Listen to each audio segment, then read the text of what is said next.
રિંકેશભાઈ, યાર આખા રતનપુરમાં સસ્તી ચણિયા ચોળી છે 500, 600, 700, પણ સારી ચણિયા ચોળી નથી.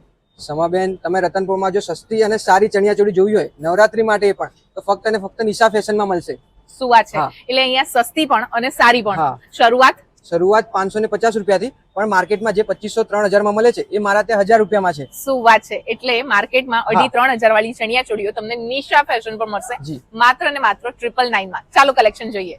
ભાઈ નિશા ફેશન રતનપુરનું ધ ફેમસ, કેમ કે એમને ત્યાં ચણિયા ચોળી તમારે સિંગલ જોઈએ કે બલ્કમાં રેડી સ્ટોક મળે છે. એક ખટારો લઈને પણ પહોંચી જશો ને તો પણ ત્યાં તમે ચણિયા ચોળી બલ્કમાં લઈ શકો, એટલું કલેક્શન લઈને બેઠા છે નિશા ફેશન. તમે કહેશો નિશા ફેશનમાં શું સ્પેશિયાલિટી છે? ભાઈ માર્કેટમાં મળતી 3,000-4,000 વાળી બધી ચણિયા ચોળી તમને અહીંયા જે છે ને 1,000 થી 1,500-2,000 ની રેન્જમાં મળી જવાની છે. શરૂઆત માત્ર ને 550 થી થાય છે. નાગોરી શાળાની એક્ઝેક્ટ ફર્સ્ટ લેફ્ટમાં તમને મળી જશે નિશા ફેશન. ત્યાં જાઓ, કેમ કે હવે બચ્યા છે બહુ ઓછા દિવસ. Do follow for more video.